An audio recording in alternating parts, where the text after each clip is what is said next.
बहुत समय पहले की बात है। किसी नगर में एक युवक रहा करता था। वह युवक बहुत ही शर्मीला था। वह इतना शर्मीला था कि जब भी उसके सामने कोई नया व्यक्ति आ खड़ा होता तो वह उससे बात तक नहीं कर पाता था। यहाँ तक कि जिन्हें वह जानता था, पहचानता था, उनसे भी बात करने में उसे बहुत शर्म आती थी। वह उनसे भी ठीक से बात नहीं कर पाता था और अपनी इस समस्या के कारण वह खुद भी बहुत परेशान रहता था, क्योंकि वह अपने जीवन में कुछ भी नहीं कर पा रहा था। धीरे धीरे समय बीतता गया और समय बीतने के साथ साथ उस युवक की शर्माने की आदत भी बढ़ती चली गई, जिसके कारण वह अत्यधिक निराश रहने लगा, परेशान रहने लगा, चिंतित रहने लगा। उसे ये समझ नहीं आ रहा था कि वह अपनी इस समस्या से किस तरह से छुटकारा पाए। उसके घर वाले भी अब उसकी समस्या को लेकर बहुत चिंतित रहने लगे। वह सोचते थे इसका क्या होगा, यह अपने जीवन में कुछ कर भी पाएगा या नहीं। जब भी वह कहीं पर काम के लिए जाता तो लोग उसके सीधेपन का फ़ायदा उठा लेते, उसे परेशान करते। वह कुछ ज़्यादा कह नहीं पाता था, जिसके कारण उसे कोई भी कुछ भी कह देता और वहाँ से चला जाता। इन्हीं सब कारणों की वजह से उसका मन कहीं भी किसी भी काम में नहीं लगता। वह हर काम को कुछ ही दिनों में छोड़ दिया करता। उसके मन में बहुत कुछ चल रहा था। उसके मन में विचारों के तूफान उठ रहे थे। वह सबसे बहुत कुछ कहना चाहता था, लेकिन अपनी इस आदत के कारण वह किसी से कुछ नहीं कह पा रहा था। वह अंदर ही अंदर घुटता जा रहा था। सारे विचार, सारी बातें उसके मन में ही दबी पड़ी थी, लेकिन कभी भी वह किसी से अपने मन की कोई बात नहीं बताता। जब छोटा सा बच्चा था तब उसे लोग बहुत पसंद करते थे। उसकी इस आदत को भी लोग सराहते। लेकिन इसी आदत के साथ जब वह बड़ा हुआ, युवा हो गया, तो इसी आदत के कारण उसे अपना जीवन जीने में अत्यधिक परेशानी उठानी पड़ रही थी। और अब वो अपनी इस एक आदत से छुटकारा पाना चाहता था। वह चाहता था कि वह लोगों से अपने मन की बात खुलकर कह पाए। जो कुछ करना चाहता था, जो कुछ कहना चाहता था, वह सबसे वह खुलकर कह सके, कर सके। लेकिन जब भी कोई दूसरा उसके सामने आता तो उसकी जुबान मानो खुलती ही नहीं। यहाँ तक कि वह अपने माता पिता के सामने भी ठीक से बात नहीं कर पाता था। केवल उसके कुछ मित्र थे जिन्हें वह अपने मन की बात कर पाता था। जब भी वह किसी बात का जवाब देता तो लोग उसकी हंसी उड़ाते थे, उसका मजाक बनाते थे। लोग कहते कि आज तो तेरे मुंह में भी जवान आ गई। यह समस्या दिन बर दिन बढ़ती चली जा रही थी और इस समस्या के कारण अब उसके पिता भी अत्यधिक चिंतित रहने लगे। वह चाहते थे उनका बेटा भी दूसरों के सामने अपने मन की बात रख सके। लेकिन एक दिन जब अपने उस बेटे को दूसरों के सामने शर्मिंदा होता हुआ देख रहे थे, तभी उन्हें बहुत क्रोध आया और अपने उस बेटे को खरी खोटी सुनाने लगे। उन्होंने उसे इतना डांट दिया कि वह युवा लड़का अत्यधिक क्रोधित हो गया और वहाँ से बिना कुछ कहे वहाँ से चला गया। शाम हो चुकी थी और अब तक उसका बेटा घर नहीं लौटा था। माता और पिता दोनों बड़े ही चिंतित थे। वे अपने बेटे को वापस घर पर देखना चाहते थे, लेकिन युवा लड़का तो भागते भागते पहाड़ की चोटी पर जा पहुंचा था। वह वहां से नीचे की ओर झांक रहा था और ईश्वर से कह रहा था, हे भगवान, आपने मुझे ऐसा क्यों बनाया। लोग मेरा मजाक उड़ाते हैं, लोग मेरी हंसी उड़ाते हैं। जब मैं इस दुनिया में अपने मन की बात नहीं रख सकता, मैं किसी से कुछ कह नहीं सकता, तो फिर मैं इस जीवन को जीकर क्या करूँगा। जब भी मैं किसी से कुछ कहने की कोशिश करता हूँ तो लोग मेरा मजाक बनाते हैं, मेरी हंसी उड़ाते हैं। यहाँ तक कि वह मुझसे कुछ भी कह करके चले जाते हैं और मैं उनका जवाब नहीं दे पाता। ऐसा जीवन जीकर मुझे क्या मिलेगा, इसलिए मैं तेरे पास आ रहा हूँ। इतना कहकर जैसे ही वह युवक कूदने की तैयारी कर रहा था, तभी पीछे से आवाज़ सुनाई पड़ी, बेटा, जान देना तो बहुत आसान है, लेकिन इस जान को तुम वापस नहीं पा सकोगे। जैसे ही ये आवाज़ उसके कानों में पड़ी, वह पीछे मुड़कर देखने लगा। उसने जैसे ही पीछे मुड़कर देखा, उसने पाया कि एक बौद्ध भिक्षु उसके पीछे खड़े हैं। उन्हें देखकर वह डर सा गया और अपने कदम पीछे खींच लिए और चुपचाप वहाँ पर खड़ा हो गया। अपनी आदत के कारण वह उनसे कुछ कह नहीं पा रहा था। तभी वो भिक्षु उस युवक से कहते हैं, बेटा, क्या बात है, आखिर तुम यहाँ पर क्या कर रहे हो और तुम अपने इस जीवन को क्यों समाप्त करना चाहते हो। यह अनमोल जीवन बहुत कम लोगों को नसीब होता है और तुम्हें यह जीवन व्यर्थ लगता है। इस पर वह युवक कहता है, नहीं नहीं, कुछ नहीं, मैं तो बस यहाँ खड़ा होकर देख रहा था। तभी बहुत भिक्षु उस युवक से कहते हैं, बेटा, मैं जानता हूँ कि तुम यहाँ पर क्या करने आए थे। तुम मुझसे कुछ नहीं छुपा सकते, लेकिन मैं चाहता हूँ कि तुम अपनी समस्या मुझसे खुद बताओ, तभी मैं उसका समाधान तुम्हें बता पाऊँगा। यदि तुम चाहते हो कि कोई तुम्हारी मदद करे तो उसके लिए पहले तुम्हें ही आगे बढ़ना होगा। यदि तुम चाहते हो कि मैं तुम्हारी समस्या का समाधान करूं, तो तुम्हें मुझे अपनी समस्या बतानी होगी, वरना मैं कुछ नहीं कर सकूंगा। उन बौद्ध भिक्षु की यह बात सुनकर वह युवक कहता है, नहीं नहीं, मैं ठीक हूँ, मैं सच कह रहा हूँ। उस युवक की यह बात सुनकर बौद्ध भिक्षु उस युवक से कहते हैं, ठीक है बेटा, यदि तुम नहीं चाहते हो कि मैं तुम्हारी मदद करूँ तो कोई बात नहीं, मैं तुम्हारी बात पर विश्वास कर लेता हूँ। लेकिन तुम्हें भी मेरी एक बात पर विश्वास करना चाहिए। मैं तुम्हारी मदद के लिए ही यहाँ पर आया हूँ। तुम चाहो तो मुझे अपनी समस्या बता सकते हो और मैं तुम्हारी इस समस्या का समाधान भी अवश्य करूँगा। इसका जवाब देते हुए युवक उन बौद्ध भिक्षु से कहता है, नहीं नहीं, ठीक हूँ, आप जाइए। इस पर वह बौद्ध भिक्षु उस युवक से कहते हैं, ठीक है बेटा, यदि तुम चाहते हो कि मैं यहाँ से चला जाऊँ तो मैं यहाँ से चला जाता हूँ, लेकिन मेरी एक बात याद रखना, मेरे जाने के बाद मैं तुम्हारी कोई मदद नहीं कर पाऊँगा और हो सकता है कि तुम्हारी मदद के लिए कोई और आगे भी ना आए। इतना कहकर बौद्ध भिक्षु पीछे की ओर मुड़े और अपने मार्ग में आगे बढ़ने लगे। वह युवक वहीं पर खड़ा होकर यह सब देख रहा था। जैसे ही वह कुछ दूर पहुँचे तभी उस युवक ने ज़ोर से आवाज़ लगाई, गुरुदेव, मेरी समस्या बहुत बड़ी है, क्या आप उसका समाधान कर सकेंगे? क्या आप मुझे उसका समाधान दे सकेंगे? यह सुनकर बौद्ध भिक्षु वहीं पर खड़े हो गए और पीछे मुड़कर उन्होंने उस युवक की बात का जवाब देते हुए कहा, बेटा, इस दुनिया में कोई ऐसी समस्या नहीं जिसका कोई समाधान ना हो। यदि तुम मुझे अपनी समस्या बताओगे मैं उसका समाधान अवश्य करूँगा। तभी वह युवक उन बौद्ध भिक्षु से अपनी समस्या बताते हुए कहता है, गुरुवर, मेरी एक बहुत बड़ी समस्या है। मैं शर्मीला हूँ, जिसके कारण मैं किसी से कोई बात नहीं कर पाता, यहाँ तक कि मैं अपने मन की बात भी किसी को नहीं बता पाता। जब भी मैं किसी से बात करने की कोशिश करता हूँ तो लोग मेरा मजाक उड़ाते हैं, मेरी हंसी उड़ाते हैं। जब भी मुझे कोई खरी खोटी सुनाता है, उल्टी सीधी बातें करता है, तो मैं उनका जवाब नहीं दे पाता। मैं लोगों की तरह चालाक बनना चाहता हूँ, लोगों की तरह बातों का जवाब देना चाहता हूँ, अपने मन की बात करना चाहता हूँ। मैं इस दुनिया के साथ कदम से कदम मिलाकर आगे बढ़ना चाहता हूँ। क्या इसका कोई समाधान? उन बौद्ध भिक्षु ने उस युवक की सारी बातें ध्यानपूर्वक सुनी, फिर जवाब देते हुए कहते हैं, बेटा, ज़रूरत से ज़्यादा शर्मीला होना, इसका अर्थ यह है कि तुम्हारे अंदर कोई डर है जिसे तुम पहचान नहीं पा रहे हो, जिसका कारण उसका समाधान करने में भी असमर्थ है। शर्म करना अलग बात है और डरना अलग। जब हमारे भीतर डर होता है तब हम कहीं भी किसी से भी कोई भी बात नहीं कर सकते। हमें चारों तरफ केवल डर ही नज़र आता है और हम हर जगह से डरते ही रहते हैं, लेकिन इसे शर्माना नहीं कहते। शर्म तो बस एक हद तक तुम्हें चुप रख सकता है। फिर वह बौद्ध भिक्षु उस युवक से कहते हैं, बेटा, तुम सबसे अधिक किससे शर्माते हो? युवक इसका जवाब देते हुए कहता है, गुरुवर, मुझे अपने माता पिता से बात करने में बहुत शर्म आती है, मैं उनके सामने कुछ बोल ही नहीं पाता।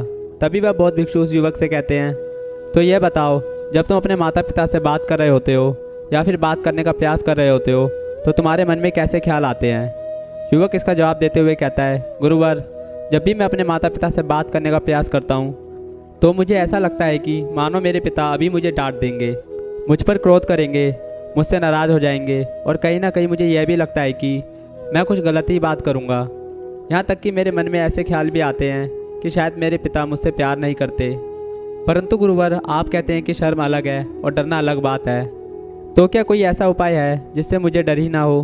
क्या कोई ऐसा रास्ता है जिससे मेरे अंदर का यह डर पूरी तरह से समाप्त हो जाए? कृपया करके मुझे इस समस्या का समाधान बताइए। मुझे अपने इस डर से बाहर निकलना है। मुझे लोगों की तरह अपने इस जीवन को खुलकर जीना है। उस युवक की सारी बात सुनकर बौद्ध भिक्षु उस युवक से कहते हैं, जाओ और अपने माता पिता से कहो मुझे कुछ काम करना है और उसके लिए मुझे आपसे कुछ धन चाहिए। यदि तुम उनसे धन मांगने में कामयाब हो गए तो मैं तुम्हारी समस्या का समाधान अवश्य बताऊंगा। वह युवक काफ़ी घबरा गया और उसने उन गुरुवर से कहा, गुरुवर, मुझे यह कार्य ना दीजिए, मैं उनसे कुछ नहीं कह पाता, उनके सामने तो मेरी बोलती तक बंद हो जाती है, मैं उनसे धन भला कैसे मांगूंगा? यह बात सुनकर बौद्ध भिक्षु उस युवक से कहते हैं, तब तो तुम्हारी समस्या का कोई भी समाधान नहीं है और ना ही तुम कभी अपने इस जीवन को खुलकर जी पाओगे। यह बात सुनकर युवक उन भिक्षु से कहता है, गुरुवर, ऐसा ना कहें, कृपया करके मुझे कोई और कार्य बताइए, कोई ऐसा कार्य जिससे मेरे अंदर का डर पूरी तरह से समाप्त हो जाए। इसका जवाब देते हुए वह बौद्ध भिक्षु उस युवक से कहते हैं, बेटा, यदि तुम अपने अंदर का डर समाप्त करना चाहते हो तो पहले तुम्हें मेरा ये कार्य करना होगा जो मैंने तुम्हें कहा है। वह युवक घबराकर काफ़ी देर सोच विचार करने के बाद पूर्ण गुरुवर से कहता है, ठीक है, यदि आप चाहते हैं कि मैं इस कार्य को करूं तो मैं इसे करने का पूरा प्रयास करूंगा। इतना कहकर वह युवक अपने घर लौट जाता है। उसे देखकर उसके माता पिता बहुत खुश हो जाते हैं और वह युवक अपने पिता से डरते हुए कहता है, पिताजी, मुझे आपसे कुछ बात कहनी है। इस पर उसके पिता कहते हैं, बोलो क्या बात है? युवक आगे कहता है, पिताजी, मैं कुछ काम करना चाहता हूँ और उसके लिए मुझे आपसे कुछ धन चाहिए, क्या आप मुझे कुछ धन दे सकते हैं? इतना सुनकर उस युवक के पिता ने उसकी ओर ध्यान से देखा।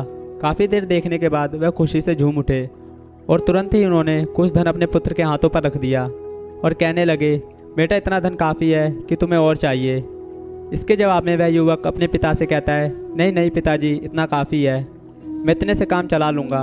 वह युवक उस धन को लेकर तुरंत दौड़ा दौड़ा उन बौद्ध भिक्षु के पास लौटा और जो धन उसने अपने हाथों में ले रखा था उसे दिखाते हुए वह कहता है, गुरुवर, जैसा आपने कहा था मैं धन लेकर आपके पास आ चुका हूँ। मैंने अपने पिता से धन मांग लिया अब आप मुझे मेरी समस्या का समाधान बताओ। तभी बौद्ध भिक्षु उस युवक से कहते हैं, अरे इतनी जल्दी क्या है, अभी तो तुम्हें मेरे लिए एक और काम करना है, तभी मैं तुम्हें तुम्हारी समस्या का समाधान अवश्य बताऊंगा।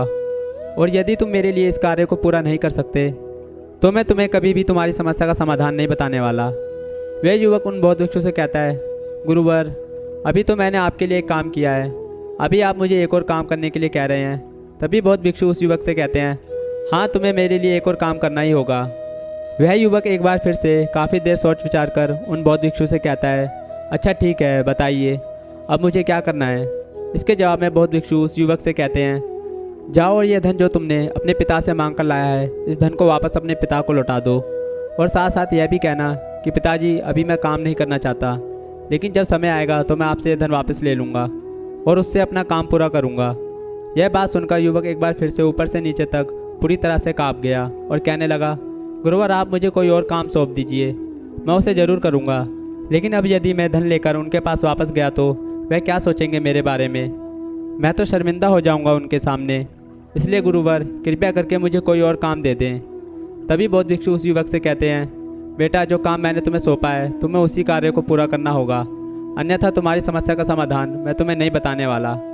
काफ़ी देर सोच विचार करने के बाद वह युवक उन बौद्ध भिक्षु से कहता है, ठीक है गुरुवर, मैं वापस जाता हूँ और यह धन लौटाकर वापस आता हूँ। वह तुरंत दौड़ा दौड़ा अपने पिता के पास वापस लौटा और उसने अपने पिता से कहा, पिताजी, मैं यह धन अभी नहीं लेना चाहता, अभी यह धन आप मुझसे वापस ले लीजिए, जब मुझे कोई काम पड़ेगा मैं आपसे यह धन वापस ले लूँगा। उसके पिता ने उस युवक की तरफ घूर घूर कर काफ़ी देर तक देखा और फिर मुस्कुराते हुए कहने लगे, बेटा, मैं समझता हूँ कि किसी भी काम को शुरू करने से पहले हमें उसके बारे में जानकारी इकट्ठी करनी चाहिए, उसके बारे में समझना ज़रूरी है, कब, क्या, कैसे और कब तक करना है, इसके बारे में भी जानकारी लेना ज़रूरी है। कोई भी काम ऐसे ही नहीं शुरू किया जा सकता, हमें इन सब का अनुमान लगाना पड़ता है और जब हम इन सभी के बारे में सही जानकारी प्राप्त कर लेते हैं तभी हमें धन लगाना चाहिए। मुझे बहुत खुशी है कि तुमने यह सही निर्णय लिया। जब तुम्हें यह समझ में आ जाए कि जो कार्य तुम करने जा रहे हो वह तुम्हारे लिए उचित है, तब तुम चाहो तो मैं तुम्हें यह धन वापस लौटा दूंगा। युवक अपने पिता से सारी बातें सुनकर मन ही मन बहुत प्रसन्न था। उसने तो ये उम्मीद तक नहीं की थी उसके पिता हंसकर उसे ये सारी बातें समझाएंगे। वह मन ही मन यह सोच रहा था कि तभी उसके पिताजी उसके और करीब आए और अपने उस युवक बेटे को गले से लगा लिया। जैसे उसके पिताजी ने उस युवक को गले से लगाया, उसको बहुत अच्छा महसूस हुआ। उसका आत्मविश्वास, उसका हौसला और बढ़ता गया। उसके बाद युवक वापस पुनः गुरुवर के पास लौटा और कहने लगा, गुरुवर, जैसा आपने कहा था मैंने बिल्कुल वैसा ही किया, मैंने धन अपने पिता को वापस कर दिया। अब तो कृपया करके मुझे मेरी समस्या का समाधान बता दीजिए। तभी बौद्ध भिक्षु उस युवक की तरफ देखकर मुस्कुराते हैं और इस युवक से कहते हैं, बेटा, इतनी जल्दी क्या है, अभी तो तुम्हें मेरे लिए एक और काम करना ही पड़ेगा। वह युवक कहता है, महाराज, आप आखिर मुझसे बार बार इस तरह के काम क्यों करवा रहे हैं? क्या आपके पास मेरी समस्या का कोई समाधान नहीं है? कहीं आप मुझे बेवकूफ़ तो नहीं बना रहे, जिस तरह से लोग मुझे बेवकूफ़ बनाते हैं? क्या आप भी मेरे साथ वही तो नहीं कर रहे? आपने कहा जाओ अपने पिता से पैसे मांग कर लाओ, मैंने पैसे मांग कर लाए। आपने फिर कहा जाओ ये पैसे अपने पिता को वापस लौटा कर आओ, मैंने आपको कहे अनुसार बिल्कुल वैसा ही किया। और अब आप कह रहे हैं कि मैं आपके लिए एक और काम करूं?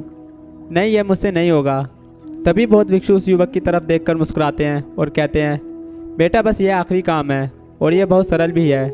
तुम जैसे ही कार्य को पूरा करोगे मैं तुम्हें वचन देता हूँ कि मैं तुम्हारी समस्या का समाधान तुम्हें अवश्य बताऊँगा। इस पर वह युवक फिर से एक बार सोच विचार करता है और उन बौद्ध भिक्षु से कहता है, ठीक है, लेकिन ये आखिरी काम जो मैं आपके लिए करूँगा, बताइए मुझे क्या करना है।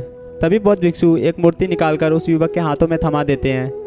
वह मूर्ति देखने में बहुत ही साधारण सी थी, लेकिन वह बौद्ध भिक्षु उस युवक से कहते हैं, बेटा, तुम इसे बाजार में ले जाना और इसे बेचना और इसके बदले में तुम्हें 100 सोने के सिक्के लेकर आने हैं। जब तुम यह करने में सफल हो जाओगे तभी मैं तुम्हें तुम्हारी समस्या का समाधान बता पाऊंगा।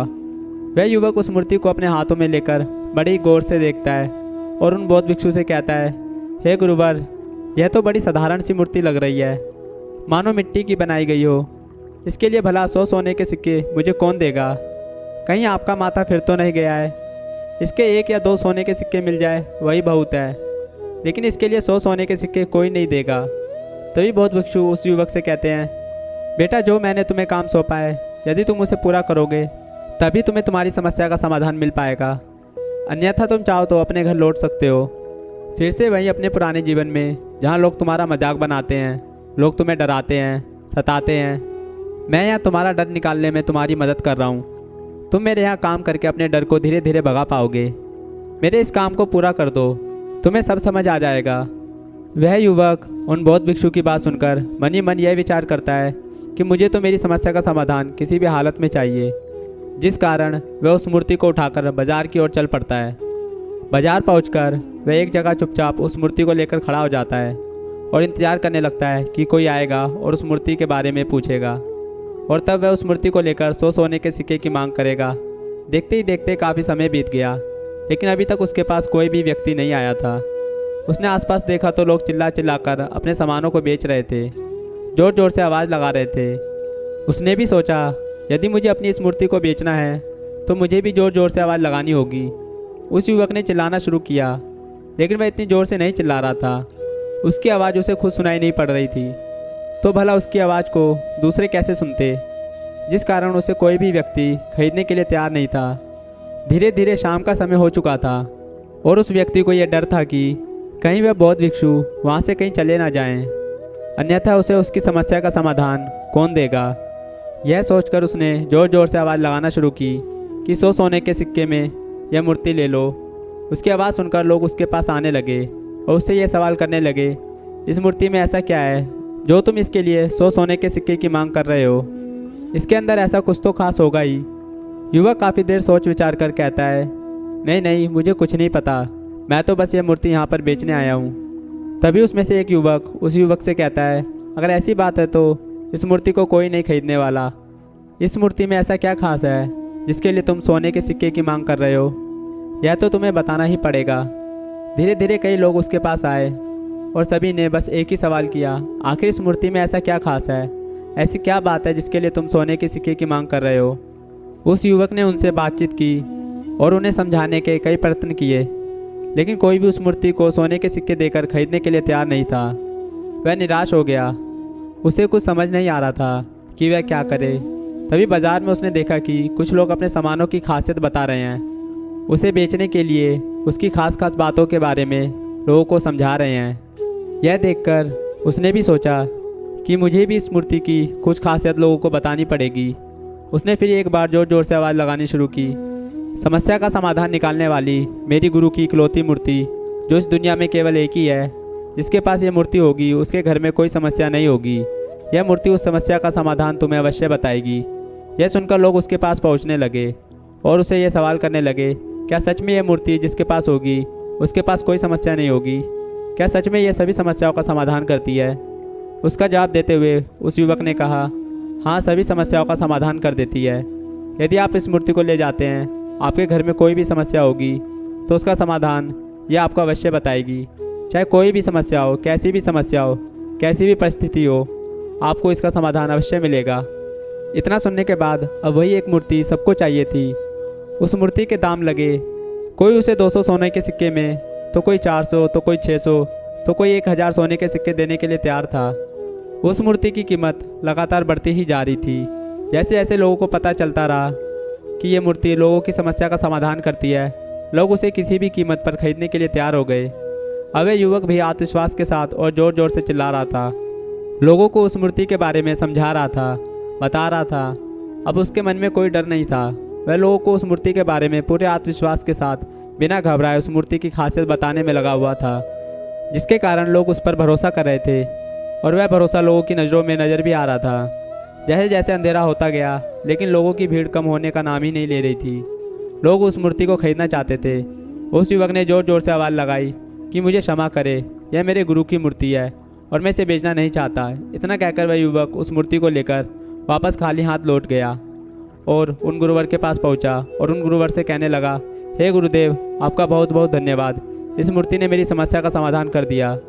मुझे समझ में आ गया कि मेरी क्या समस्या थी। हालांकि मैं इसे बेचकर सोने के सिक्के तो आपके लिए नहीं ला पाया, लेकिन मुझे मेरी समस्या का समाधान अवश्य मिल गया। आपका बहुत बहुत धन्यवाद। इस बात को सुनकर बौद्ध भिक्षु उस युवक से कहते हैं, बेटा, मैंने तुम्हारी समस्या का समाधान नहीं किया है, तुमने तो खुद ही अपनी समस्या का समाधान किया। अपनी समस्या तुमने खुद ही सुलझा ली। तुम्हारे मन में हज़ारों सवाल थे, मैं ये करूँगा तो लोग मेरे बारे में क्या सोचेंगे। यदि मैं अपना मुंह खोलूँगा तो लोग मेरे पे हंसेंगे। यदि मैंने मुंह खोला तो मैं कुछ गलती करूँगा। ऐसे कई सारे विचार तुम्हारे मन में थे। ऐसे कई सारे डर तुमने अपने मन में पाल रखे थे।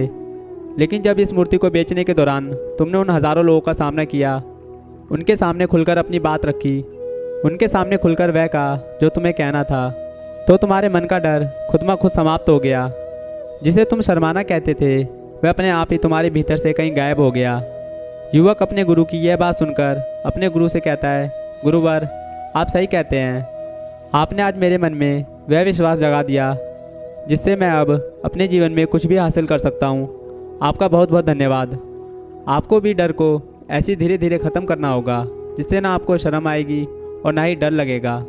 और जब आपके भीतर का डर हमेशा के लिए समाप्त हो जाएगा तो आप अपने जीवन में जो कुछ भी करना चाहते हैं, जो कुछ भी पाना चाहते हैं, उसका रास्ता आपके लिए पूरी तरह से साफ हो जाएगा और आप अपने मार्ग पर तेज़ी से आगे की ओर बढ़ने लगेंगे। लोग क्या कहते हैं, क्या कहेंगे, यह सब छोड़ दीजिए और खुद पर विश्वास कीजिए, क्योंकि आप ही हैं जो अपने इस डर का सामना कर सकते हैं। दोस्तों, मैं आशा करता हूँ आपको ये कहानी पसंद आई होगी और ऐसी और कहानियों के लिए हमारे चैनल